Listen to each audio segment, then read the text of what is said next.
Welcome to another episode of Issues and Insights. I'm Bryce Shoemade from Hardin County Government, and today we've got our Deputy Judge Executive Daniel London with us, and we're going to talk about some issues that you've maybe seen in the news enterprise or heard on the local radio stations, talking about a few of the things that are going on in county government within the past couple months. So, Daniel, good to have you here with us on our show today. Appreciate it. Hopefully you're easier on me than Greg Gilby was. I know Greg just drilled you the other day, but we had fun.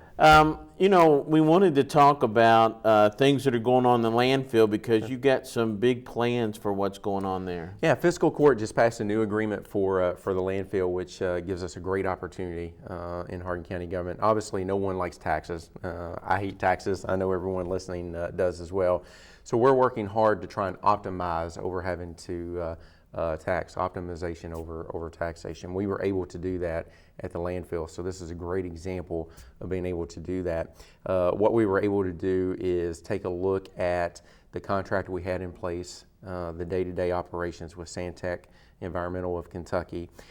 They handle those day-to-day operations, and then we had a separate contractor who handled what I refer to as the ugly stuff, right, which the county was responsible for: construction, environmental monitoring, all the engineering, and so on.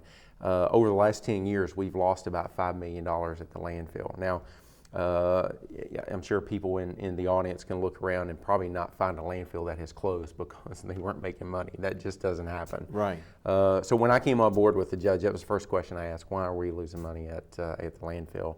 And so I made it my mission to dig into these agreements and get something good out of it, and we've done that. So now, you said that you've got contractors that have been working on that. So for those folks that don't know who that is, maybe you could explain a little bit about who that is and what they're going to start doing. Sure. So Santec, actually, what we've done is we had a provision in the contract. Actually, we had another 5 years left. So we came to a mutual agreement that we could terminate that contract early and advertise it. We put out for bid one operator doing everything. So we combined the two contracts. One operator do the day-to-day operation, do the engineering and construction. We deferred the liability. That's the great intangible about this new agreement. We diverted the liability of the county, therefore the taxpayer, off onto contractors that understand how to run a landfill. I've always said that there's two things, and I don't want to open up a can of worms, but I've always said there's two things that county government shouldn't be running. That's hospitals and landfills. So we're getting the landfill off the table. We had two bids. Rumpke had a great proposal at total value to the county taxpayer, $22 million. Santec is who we ended up awarding the contract to. Their total value was $24 million to the county. So a great opportunity. That's going to take our budget situation of losing about $500,000 a year to a profit right out of the bat of about $350,000 a year. Wow. And I know that you had that scheduled out over the years that the county would make several $1 million over the next few years. We will. So we're going to be, over the next 10 years, we're going to make clear, I'm talking net money, about $12 million for the county taxpayer versus losing about $15 million. So it's a big change. That's awesome. And I know that you worked diligently with getting all this arranged and behind the scenes looking at what you had, correct? Right, yeah, absolutely. And I said 15 million. I meant to say $1.5 million over 10 years is what we would lose. So a big change in turnaround. So yeah, you put a year's worth of work into this and researching what the best opportunities are out there. Back in Harrison, there's another county in Kentucky that has similar contract as what we accomplished here, and we came out about 3 times better than what they did. So in a lot of places, the landfill becomes on the back burner, things that people don't worry about necessarily, and because it was costing so much, you had to put it on the front burner. Absolutely. Trash is not a sexy thing to talk about. It's out of sight, out of mind. No one wants to think about it. You definitely don't want to smell it, be anywhere around it. But again, I saw that as a great opportunity to provide optimization over taxation. Dug into it as soon as I came on board, and really started working on this to make sure that we could get a great deal for the county taxpayer. And I know that you had some deals where there were some buildings that were built off of the landfill there on one of the access roads that because there was problems with people going there at night, that you had that petitioned off and large boulders put out there so people can't access that. Yeah, we've had a big problem with trespassers out in the area. It's a lot of fun to ride four-wheelers on the property. Obviously, it's not authorized.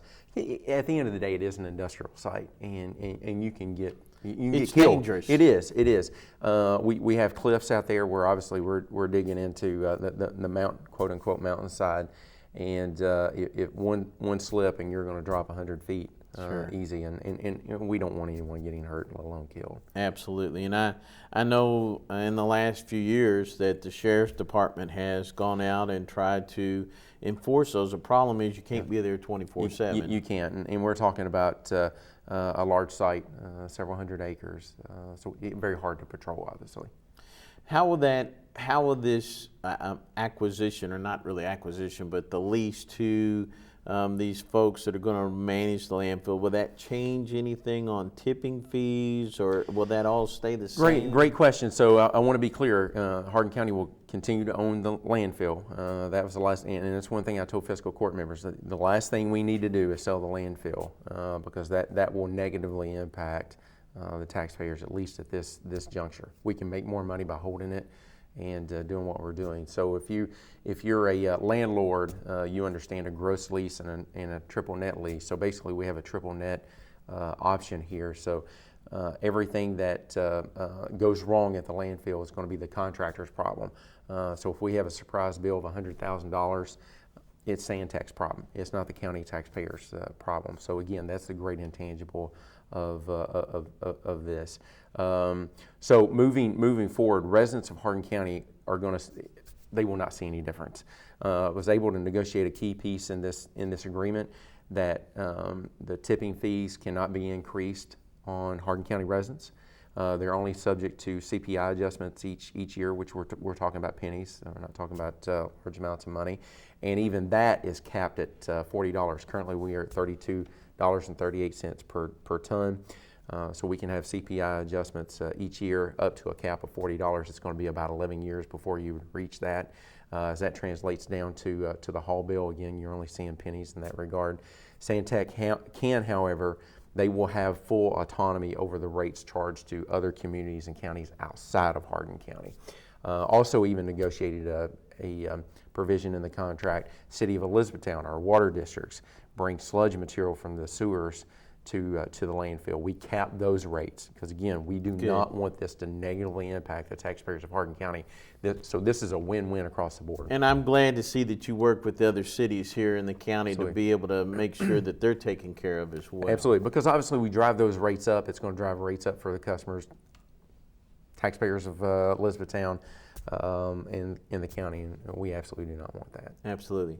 Will we see any more? Now I know since it's county owned and been run here, in the last few years, will we see any more of the free dump days like we've advertised in the? Absolutely. So again, part of the contract negotiations will continue the free dump days, even included that if we have a natural disaster here within the county, free dumping in terms of the debris. Obviously, we would step in as a county. Cities would step in to collect that debris and take it to the landfill, but even that is free. Again, trying to keep that burden off of the taxpayers of Hardin County. Awesome. That's good, because I know that a lot of people are worried about that. Absolutely. When it goes to somebody else. Yeah, absolutely, and I completely understand, and I really tried to have some foresight in that regard to make sure that we have fees capped or frozen so that we don't have fees passed on to the taxpayers. So since the contractor is responsible for the landfill, I know the state, and we've talked about this many times, state coming out and inspecting and so on. Mm-hmm. Will they be, Santec, the contractor, be responsible for anything the state comes out and inspects? They will. So if a state comes out and says, "Hey, you're messing this up," $10,000 fine. That's Santec's problem. It's not the taxpayer's problem. Again, part of the contract is make sure any notice of violation or deficiency is their issue. Obviously, we still hold the permit, so the state will hold us accountable, but we can go after the contractor at the end of the day, they are responsible for that. All mitigation, so if reconstruction of something has to happen, it's on Santec. They have to pay the fine. Again, diverting that risk from the taxpayer off to the contractor.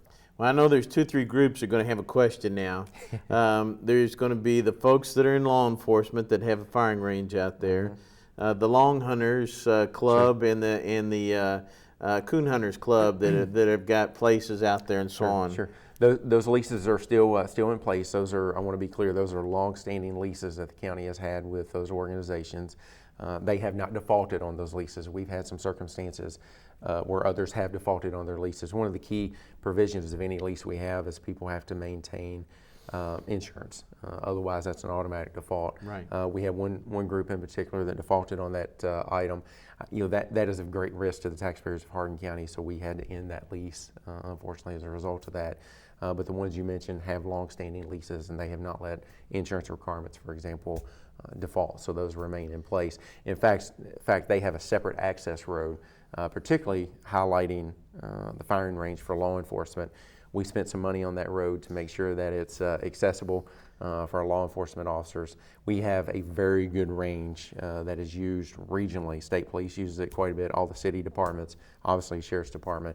We want to make sure we keep access to that. And I'm glad there's a great segue into that, because I wanted to ask you about that. I know that the county has spent quite a bit of money fixing the road just so law enforcement, and it was no cost to them. No, it was not all at all. on the county. It was. So we spent about $5,000 a month ago to, we had a section that was washing out to shore it up. We're going to spend about another $5,000 to fix another spot that's washing out. So we're going to have a long-term fix, or once this is in place, for that road. Because you'd had some washouts before that just kind of like a I hate to say patch job, but I mean it just... It was. A Band-Aid had been put on it. And if you haven't been out the landfill, it's hard to understand what we're talking about, but the landfill is basically a valley, and with we call them knobs and hills back where I came from in Metcalfe County, but here they look more like mountains on either side. So you get a lot of water that rushes down, and then obviously we have a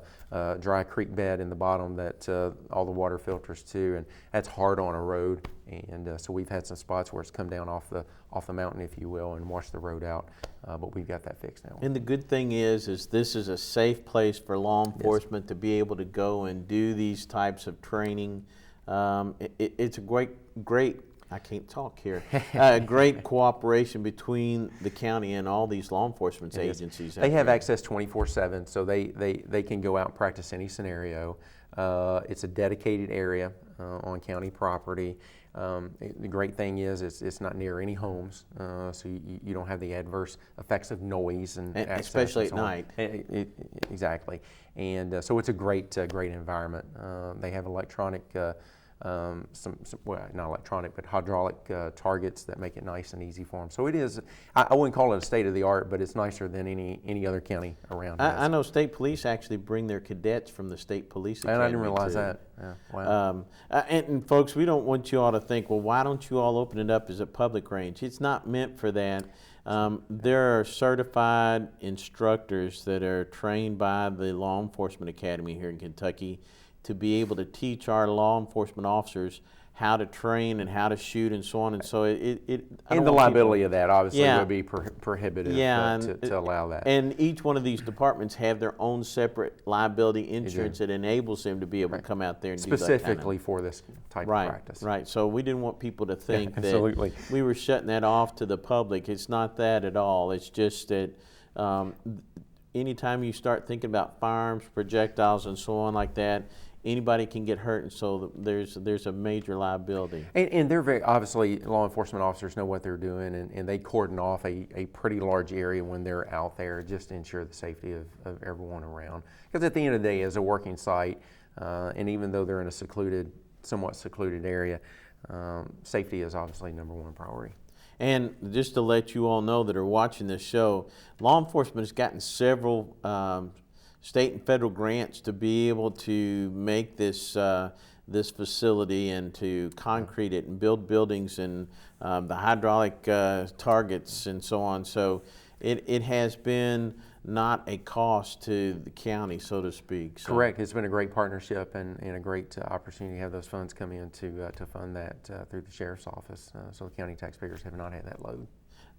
Daniel, I know lately you've been working on a project that a lot of people don't know about, where you're working with farmers in the area as far as animals that may pass away. We've had a long-term program through the county deceased livestock removal program, and we were recently notified by the provider, Bluegrass Recycling Services, that they were going to have to increase that cost. County taxpayers have been funding that program at the tune of about $50,000 a year. We received notification they were going to increase that to $120,000 per year, so 140% increase. So can I ask you something real quick? Sure. People are watching this show right now going, why do county taxpayers pay to have dead animals hauled off? Sure. And so, I mean, that's a big question right there. It is, and it's a good question. So it comes down to water quality and environmental issues. Yes. Obviously, I mean, I'll tell you personal experience. I grew up on a dairy farm, and my dad would say, if someone's not going to pick it up for free, then I'm going to drag it to the back of the cow to the back of the farm and let the cow rot. We do not want that. You do not want that, I assure you. Or because that ends up in our water. Or they throw them in a sinkhole, yeah. Absolutely. And so we don't want that. We want proper disposal. And there are guidelines in Kentucky revised statutes, KRS, of how to dispose of a dead livestock, piece of livestock that you must follow. It's also my understanding that the federal government, if you're receiving subsidies and you do not properly dispose of, and they're notified, you could lose your subsidies as well. And what a lot of people don't realize is that most of our sinkholes in the county and runoff goes to those sinkholes, go directly to all the springs that both water districts draw from. They do. So obviously none of us want that in our water. So it's critically important that we provide an avenue for people to properly dispose of deceased livestock. So going back to the cost, 140% increase, $120,000 a year just wasn't sustainable. We put it back out for a bid. We received that same bid back, $120,000, again, not feasible. We searched for other avenues, other vendors. The state has a list of those that are certified in the state. I literally personally made some phone calls and begged some folks to come and service Hardin County, but they're facing the same problem, increased cost, challenges in labor, and so we could not get a servicer. We finally were able to get a local businessman who's in towing and recovery, Doug's Towing, to talk to them. They helped us, as you know, helped us out on an animal that was on the interstate. They inquired about, hey, what's going on with the dead animal removal? They found a business opportunity in this, and so they're going to come to the table and service our Hardin County farmers, livestock farmers. So that's a great opportunity. We're in the process of putting a contract together now. Awesome. And I know that's good news because we were almost in a point where we didn't know what we were going to do. Well, we weren't sure we were going to have a vendor, so they've come to our rescue. Now, I will say, as caution, if you're a livestock owner, the costs are going to increase to you. We are still at that same $50,000 budget for the county, and so what's going to happen to make this a seamless transition, our new vendor is going to keep track of our monthly allocation. There's going to be one bill, so you're not going to have to be submitting paperwork for reimbursement through county government and so on. That's just a hassle we don't want to create. So they'll bill us for half, bill the farmer for half until that money, that monthly allotment is totally distributed for the month. And that half and half is very much commonplace, as you found out, right? It is. So we have been covering, the county, that $50,000 had been covering almost the entire cost. But most other counties, half is about the best you're going to see. Most aren't covering any. They just provide a vendor and set prices. And I believe that you have, in looking into all this, state and federal government, as far as grants or assistance money for this, just is like not there. It's not. There is a possible opportunity that our new provider can go into composting dead animals and receive some grant money, so that's being explored. Those cost savings then will be passed on to livestock owners that are taking advantage of this program. So we are trying to find some savings, but the grant money and the opportunities out there are just slim and none. Right. Okay. One of the things I know that you and the judge and our magistrates have been in a big worry over is, and people out there are probably tired of hearing about it, but it is a big, It's a problem for everyone. A big problem for our budget is the pension system. It is. So those of you that are listening today, I want to put this in perspective. Usually about the best retirement situation you can find with an employer is they'll match, they have a 401k, they'll match it up to about 5%, usually it's the percentage, some are 3%. So between 3 and 5%, you contribute that and then they match it dollar for dollar. The pension system here in the state, for example, you're non-hazardous duty, I believe, correct, for the county. Correct. So Bryce and I, for example, we contribute 6% of our salary to the retirement. The county has to match that right now at about 22%. So instead of the employer matching at 5%, the county government, state government, across the board, there are a few exceptions, are matching that right now to 22%. That's going to 28%. There's a phase in, so it's going up to 28% here in a few years. Hazardous duty, many of the employees that you supervise, so that's our EMTs, paramedics, deputy sheriffs, for example, that's been at 32%. Previously, it's going to 48%. That's a huge cost. It's another $1.6 million of liability to county taxpayers. So if you think this is just a state employee problem or it's not. It's everyone's problem, because there's, for example, this county's this fiscal year budget that was just approved, the magistrates are going to have to raise property taxes 4%, which is the max allowed by law this year to cover that pension liability. And it's an additional $250,000, $300,000 every year for the next several years to meet that liability. And I think the important thing is for people to know that it's not the county's fault. It's not the county's fault, fault. But it's a state mandate. It is. So the Kentucky Retirement Board that's responsible for this, they use certain assumptions to reach those percentages each year. They modify. Historically, those have been very flawed, and I'm not going to get nerdy as to explain all that, but going forward, they've revised those assumptions, which has increased that percentage, so it's mandated. The counties and cities have always paid their share that they were told to pay. The state, that hasn't been the case. They have not always fully funded their contributions, and that's really what's caused this problem. Obviously, there's been a changeover in the legislature. That's not the fault of our local legislators. They're trying to find a solution to this. It's a hard job. I don't envy them at all, but this is everyone's problem, because obviously funding is going to fall back on the taxpayers. Right. And past budgets, past administrations have hurt the pension system. It has, absolutely. And and again, to put it in perspective, we have a $35 million operational budget for Hardin County government.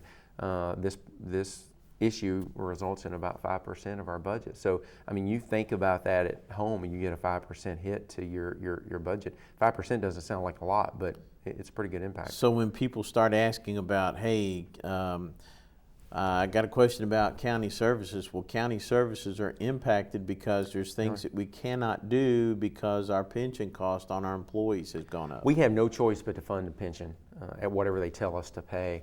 And so obviously that has to come somewhere. It degrades our services. You and I were talking about this going on air. Obviously our roads we need a lot more blacktop. We need about $2 million, $2 to $3 million extra each year just in our road budget to put our roads on a 15, 20-year blacktop asphalt So when the cycle. fuel started going up, legislators decreased that tax, and it's hurt every county across the state It's of Kentucky. killed us. So again, I won't get nerdy, but there was a formula tied to the wholesale price of the gas for determining the gas gas tax amount. That was about 32 cents. It dropped to 26 and a half cents. You wouldn't think 6 cents would make a huge difference, but it has. And so as a result, that's what you're seeing. When you drive down the road, you feel like you're off-roading.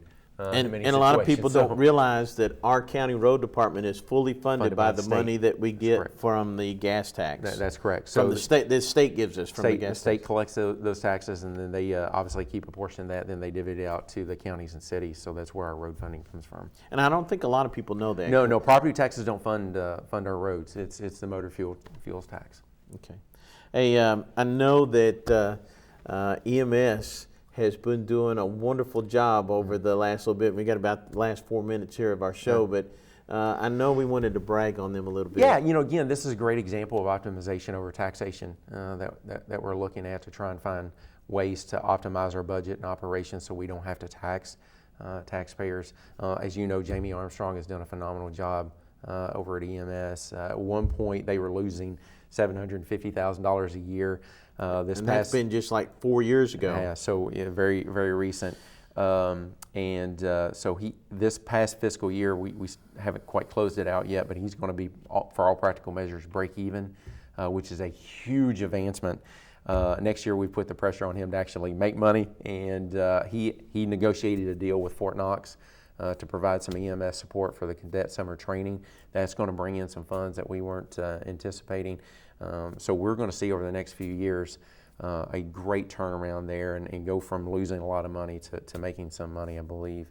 And that's all about putting the right people in the right seats on the bus, and certainly he's been one of those great, your leadership in that and elevating him to that position and working with him certainly has been great. It's paid off for the taxpayers. You're only as good as the people that That's you right. surround yourself with. That's and right. So, well, you and I aren't real bright, so we have to bring in bright people. So, Yes, exactly. and again, it's about putting the right people in the right seats on the bus, and we've some would say dumb luck, but we've been able to do it. So. Hey, I wanted to talk one last thing before we go off the air here. We've talked several times about Hardin County Animal Care and Control and the great job that they're doing down there, but a lot of people don't realize that they take donations all year long. They do, and we need that help. Again, that's one of our challenges in the budget. That's about $800,000 a year of straight tax. Well, I take that back. They bring in some funds through fees and so on. But at the end of the day, you're still spending $800,000 in taxpayer dollars there. And we've had some great partnerships here recently, public-private partnership, and where we were able to bring a full-time vet on, and that's a 70-30 split. So the county is funding 30% of that, with other private individuals that have stepped up to fund the other 70% of that, and it's paid off. This year, we basically capped the expenditure, so the budget amount for this next fiscal year was what it was this past year. It actually would have gone down had we not needed to replace a vehicle.